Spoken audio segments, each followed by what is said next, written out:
When people make purchasing decisions, they often rely on logic rather than emotions. Therefore, it is important to evoke the right emotions at all brand touchpoints with the consumer. Tone of voice is another important component of a brand's primary identity. This is the tone of voice that the brand adheres to in communication with the audience, on the website, on social media, and through the staff. The brand can communicate clearly and to the point, or with some jokes and gimmicks. The tone of voice can also be caring, inspiring. It can be trustworthy or romantic. There are also options like sarcasm, positivity, playfulness, businesslike, authoritative, conversational, provocative, friendly, and many more. To understand what tone of voice is, compare the style of text in advertisements or posts about, say, Burger King, Pampers, Tinkoff, and Red Bull. Completely different brands and completely different tones of voice. Tone of voice allows a brand to differentiate from competitors, be memorable, establish contact and an emotional connection with the audience by speaking the same language, and ultimately build trust and loyalty. During the pandemic, when customer interactions with store employees were minimized, who was talking to customers and making sales? The brand itself, through various media, accompanies the customer on their journey, especially at moments when the customer is uncertain, does not notice the product, or is unaware of its benefits for them. What language should you speak with customers? It depends on the target audience. It's not just about age and gender, because a 30-year-old woman might shop at both H&M and Zara and prefer one brand over the other. And it's not always a question of price. Rather, it's a matter of alignment with the brand's values and character. Let me give you an example of the messaging in the sales floor of another brand, the mass market Monkey. All communications are on a first-name basis, with unexpected compliments on the tags and hints like, "We know how much you love the internet," instead of dry, straightforward messages like, "Shop online." Capturing emotional reactions from the audience like, "Wow, a sale," instead of the mundane "sales." In such a store, you don't feel like a customer. It's as if you're visiting a friend who knows everything about you. The choice of an archetype can help in defining the brand's tone of voice and communication style. Archetypes are psychological portraits that are united by similar needs, ways of perceiving information, and motivation.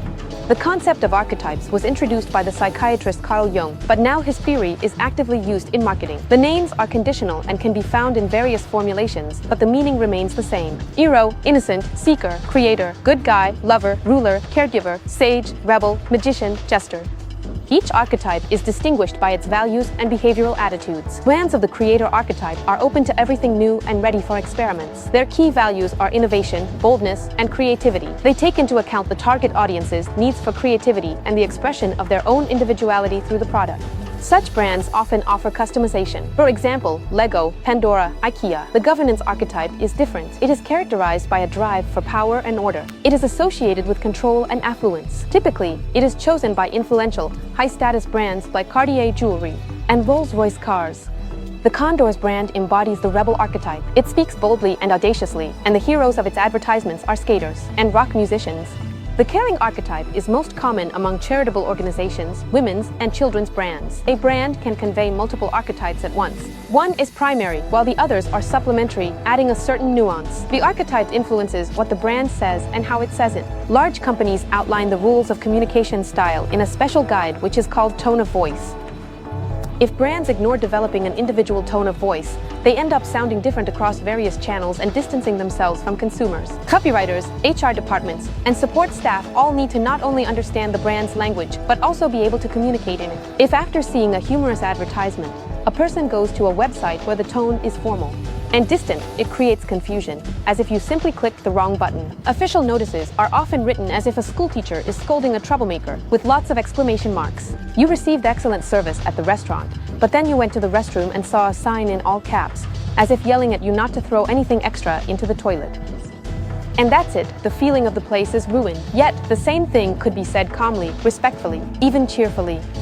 Once you have chosen a tone, make sure to maintain it across all communication channels. If you are starting your own business, initially the voice and tone of the brand will come from you, because you are the soul of the brand. If corporations have to artificially design their identity, you don't need to. You already have a personality initially.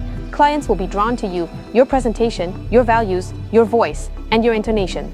All of this will seep through the text you write. When you grow to have a full-fledged marketing team, you can refine the tone of voice while maintaining continuity.